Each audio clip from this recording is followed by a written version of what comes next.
Hi guys, welcome back to the channel. Thank you so much for coming back. Appreciate it. In this episode, it's all about kitchen cabinets and rock. No, not that type of rock. Sheetrock. Fred loves this episode. And make sure you stay tuned for the end for more flip tips. And if you're new to the channel, please consider subscribing. Alright guys, here we go.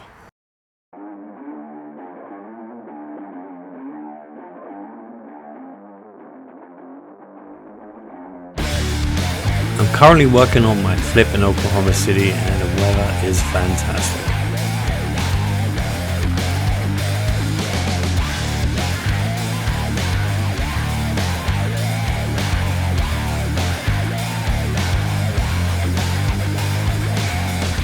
I've only been at this flip for about 3 weeks and I have got tons done already. I'm really happy with the progress, but now it's time to get onto the one thing that sells most houses, the kitchen. But before I can get it to look like this, I really have a lot of work ahead of me. Like most big projects, the first thing you gotta do is make a list. I've already drawn it out, I have a good idea of what I want to do, I've even got my lighting design done. That way I can tell exactly where everything's gonna go and exactly what I need to buy. But before I can get that done, I've got to finish up the rest of the demo.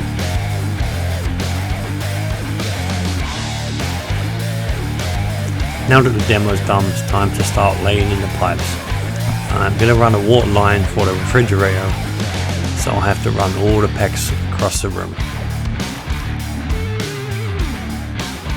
It's always a good idea to put water in the pipes to make sure nothing leaks.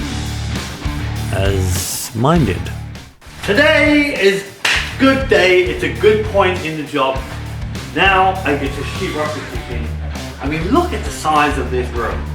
You know, it was 2 rooms, now it's 1 room, and it's massive. This is what's going to help me sell the house.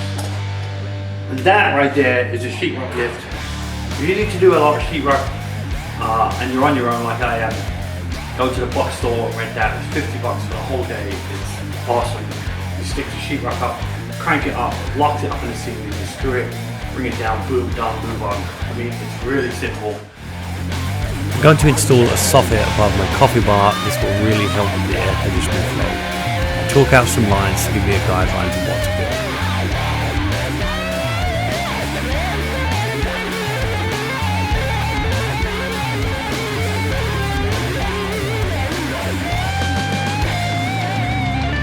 Once the drywall starts to go up, the house really starts to take shape. Always makes me happy to feel like I'm actually getting somewhere.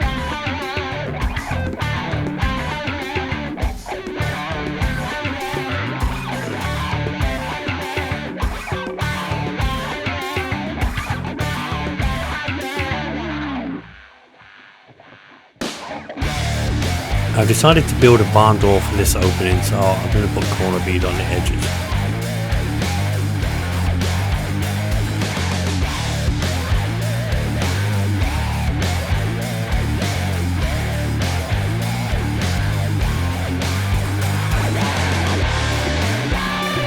Whenever you're using joint compound or mud on a wall, it's a good idea to try and do multiple layers of joint compound rather than doing one heavy thick coat.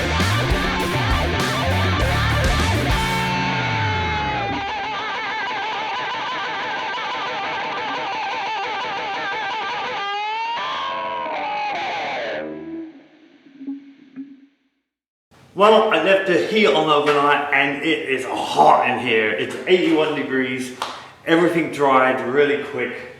So what I'm going to do is give it a quick sand, another coat of joint compound, let it dry up again today, and I'm going to start installing the cabinets. I really should finish off the ceiling, but things are spiraling out of control and I need to get things moving, so I'm going to do that and then I'll cover the cabinets when I do the ceiling. That's all I can do. But I'm happy with progress in here. I'll just be more happy once the cabinets are in. So that's the plan for the day, and keep going.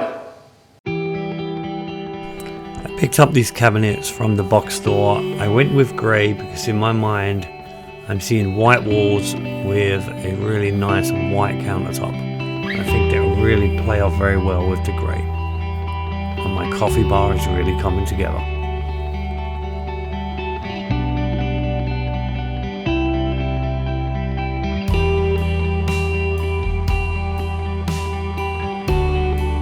When you're doing a big kitchen like this, it's always a good idea to lay everything out, put everything in place, and make sure that it's all in the right spot. I managed to keep the old stove, which helps to give me a great visual of what it's actually going to look like.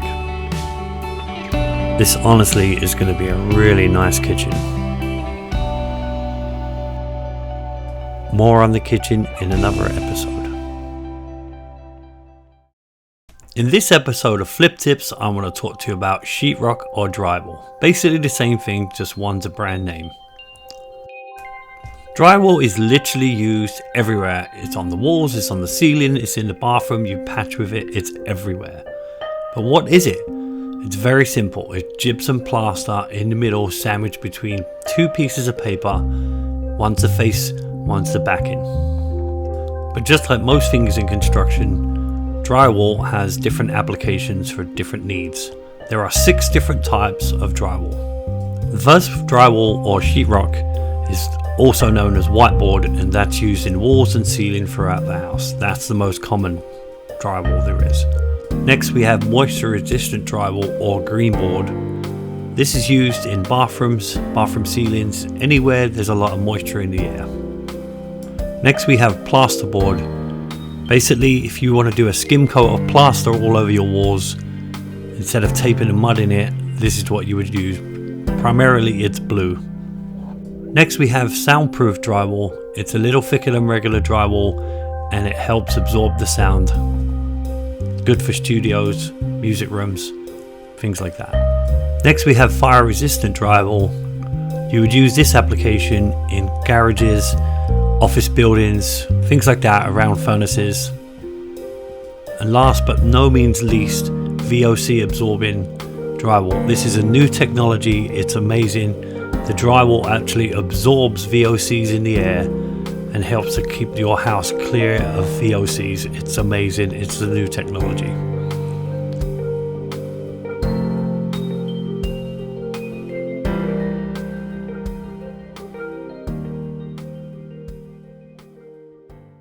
Next time on the Flipping Road.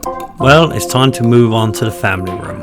And things are really moving along nicely, great progress, until you guessed it, a plumbing problem. Say it with me, people. Why is it always the plumbing? Thank you so much for watching. My name's Greg Hickey. This is On the Flipping Road. Don't forget to subscribe to my channel, hit the like button and leave me comments. Alright guys, see you on the Flipping Road.